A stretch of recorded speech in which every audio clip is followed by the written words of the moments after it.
Akhir-akhir ini tuh banyak banget kasus pinjol ataupun kasus DC pinjol yang saya kira DC itu sekarang sudah berubah kerjanya, bukan lagi untuk penagihan. Di sini saya mau bahas buat kalian.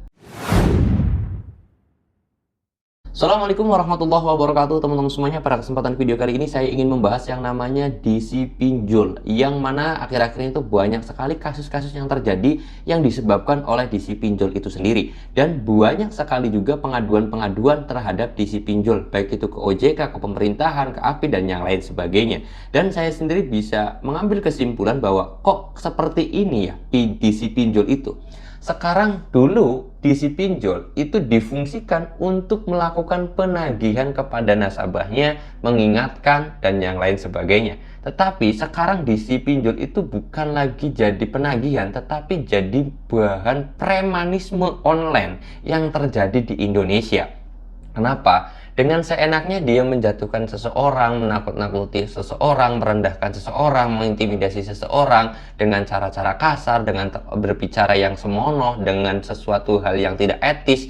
Itu yang terjadi. Seolah-olah DC pinjol itu yang dulunya ditugaskan untuk menjadi penagih atau mengingatkan nasabah untuk membayar tagihan, sekarang itu menjadi premanisme online yang terjadi. Kenapa? Karena sekarang saya yang lihat itu ternyata banyak sekali DC pinjol itu bukan mengingatkan, tapi justru menakut-nakutkan nasabah. Karena ya, kita tahu sendiri lah ya, DC pinjol itu sekarang kalau nagih itu sangat kecil sekali. Bisa dikatakan cuma 1% aja DC pinjol yang menagih. Yang 99%-nya adalah mengintimidasi teman-teman semuanya. Nah, saya sendiri punya kesimpulan seperti ini. Kalau misalkan DC pinjol itu semuanya seperti itu, 99 seperti itu, saya kira harus kalian itu ya sudah, kalau kalian sudah merasa sesuatu hal tersebut tidak lagi layak, atau kalian itu haknya sudah nggak dapat, kalian kan dilindungi nih oleh perundang-undangan. Dilarang untuk mencaci maki, dimaki, dihina, direndahkan, diintimidasi, ditakut-takuti, itu dilarang. Ketika DC pinjol tersebut itu melakukan hal tersebut ke kalian, saya harap kalian jangan pernah membayar hutang kalian ke pinjol tersebut, teman-teman ya. Itu kuncinya. Karena sekarang itu nggak tahu saya juga caranya seperti apa untuk menanggulangi DC seperti itu. Karena DC itu kan ditugaskan, sekarang itu saya dapat bocoran juga bahwa dari pinjolnya itu sendiri ditakut-takutin aja, diteror aja, diancam aja, karena dengan cara itulah nasabah tersebut bisa bayar. Akhirnya semua DC bisa dikatakan 99% lah ya, saya katakan mungkin itu melakukan hal itu. Nah, itu kan di luar SOP, udah keluar dari peraturan, akhirnya sudah melanggar aturan intinya. Akhirnya saya berpikir bahwasanya kalau seperti itu ya sudah, DC pinjol itu pun melanggar aturan, ya sudah, kita juga melanggar aturan aja, kita gal. Itu menjadi salah satu kuncinya ataupun jawabannya agar kita itu lebih tenang lagi, lebih rileks lagi, lebih enjoy lagi. Dan saya berharap banget kepada teman-teman semuanya, ketika ada penagihan yang mengancam, meneror, mengintimidasi, menakut-nakutin kalian, kalian boleh share ke media sosial. Kalian itu harus dipublikasikan agar ketika bisa viral, ketika terpublikasikan, harapan kita adalah OJK itu melihat, pemerintah itu melihat, API itu melihat bahwasanya yang terjadi di lapangan itu seperti ini. Tolong dibersihkan aja nih pinjol-pinjol seperti ini, DC seperti ini. Dan akhirnya endingnya adalah pinjol tersebut ditutup oleh OJK, dan harapannya ke depan Indonesia sudah tidak ada lagi pinjol di Indonesia ini. Karena jujur apa adanya aja, sebenarnya pinjol itu kan dari Cina atau Tiongkok gitu loh.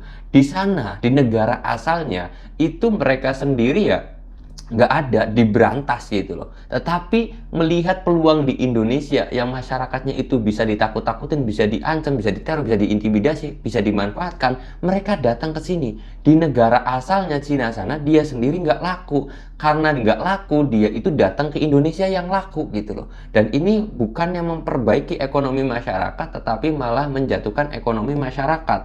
Bukan hanya menjatuhkan ekonomi masyarakat dari bunga, denda, dan yang lain sebagainya, tetapi banyak juga DC itu menjatuhkan mental masyarakat. Yang lebih parahnya lagi, DC itu dari Indonesia menjatuhkan orang Indonesia. Padahal atasannya DC itu orang luar negeri. Orang luar negeri ini seolah-olah mengadu domba orang-orang Indonesia. DC-nya dari orang Indonesia, nasabahnya orang Indonesia, diadu domba oleh pemilik pinjolnya yang dari luar negeri. Mereka ketawa, mereka enjoy, menikmati akan hal itu. Lihat tuh orang Indonesia tuh, DC-nya itu lagi ribut tuh sama nasabah, sama-sama orang Indonesia. Tapi yang menikmatin hasil uangnya, bunga kita, denda kita itu orang luar negeri. Mereka hanya ketawa ketiwi aja melihat orang Indonesia berpecah belah seperti itu.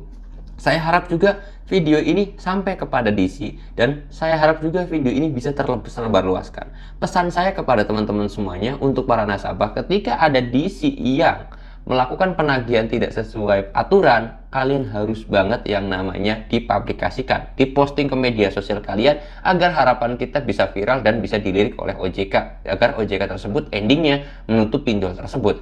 Dan kalau kalian itu takut dan yang lain sebagainya, boleh kalian DM aja ke Instagram saya. Link Instagram saya sudah saya sediakan di deskripsi video ini. Nanti kalian DM aja kronologinya seperti apa, bukti screenshotannya seperti apa, di situ mengintimidasinya bagaimana, dan yang lain sebagainya. Kalian screenshot kirim ke saya, biar nanti saya bantu viralkan atau saya bantu publikasikan. Itu untuk teman-teman semuanya, pesan saya kepada teman-teman semuanya sebagai nasabah. Dan harapan saya kepada para DC pinjol yang mungkin nonton video ini, kalian itu nggak usah lah dibodoh-bodohi terhadap atasan, teman-teman semuanya. Karena suatu saat juga ya yang atasannya sudah akan menikmati hasilnya, kalian juga yang bawah akan menikmati pahitnya.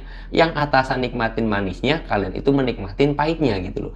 Kalian itu jangan sampai mau yang namanya dibodohin sama orang luar, bos. Karena kita sendiri menindas itu kan ke orang Indonesia sendiri. Masa sih kita itu mau diadu domba sesama orang Indonesia? Toh DC juga, kalian juga DC ini gajinya seberapa sih? Kalau bisa cari pekerjaan lain aja lah, daripada kalian itu menjatuhkan orang lain, mengintimidasi orang lain, diadu domba sama sesama orang Indonesia sama orang luar negeri. Lebih baik kalian keluar aja lah dari kantor pinjol, lebih baik kalian itu berhenti aja lah dari DC, lebih baik jangan melakukan penagihan seperti itulah. Masih banyak, saya yakin, pekerjaan yang lebih baik, pekerjaan yang lebih halal, pekerjaan yang lebih berkah daripada menjadi DC yang selalu mengancam, menakut-nakutin orang Indonesia. Kalian itu sebenarnya lagi diadu domba gitu loh, kan seperti itu. Nah, ya sedangkan atasan pinjol-pinjol itu kan dari luar negeri, mereka hanya menikmatin uang-uang kita, mereka hanya menikmatin kita itu lagi diadu domba, kita itu lagi bertengkar, kita itu lagi ribut. Mereka menikmatin akan hal itu. Dan saya harap pesan saya kepada DC, kalau bisa sih segera resign, segera keluar.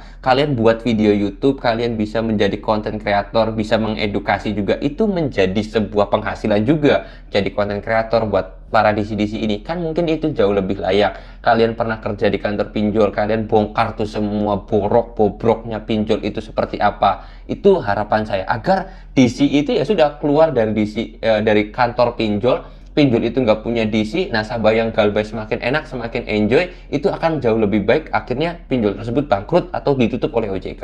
Kalian sebagai DC bisa kan membuat video edukasi tentang pinjol, membuat video tentang hal-hal positif ketika galbay, hal-hal yang harus dilakukan ketika galbay, membongkar semua bobrok dan cara mainnya di pinjol dan yang lain sebagainya. Kalian bisa membuat konten seperti itu. Kan mungkin bisa jadi konten kreator penghasilannya lebih besar daripada kalian itu kerja di kantor pinjol, yang mana mungkin jauh lebih berkah menjadi konten kreator daripada menjadi DC pinjol. Seperti itu ya. Saya sendiri mengambil dari dua aspek, atau saya sendiri mengambil dari langkah yang objektif, biar Indonesia itu kita rukun, kita damai. Jangan sampai kita itu mau diadu domba sesama orang Indonesia, yang mana yang mengadu domba adalah orang luar negeri, dan orang luar negeri tersebutlah yang menikmati uang kita. Kita kerja keras setiap hari, uangnya dinikmatin oleh orang luar negeri, dan kita diadu domba sesama orang Indonesia. Oke, saya harap video ini bisa di-share kepada teman-teman semuanya, dan saya harap orang Indonesia semakin rukun, guyup, tentram, dan damai. Jangan sampai kita mau diadu domba dengan sesama Indonesia yang menikmatin orang luar negerinya. Oke,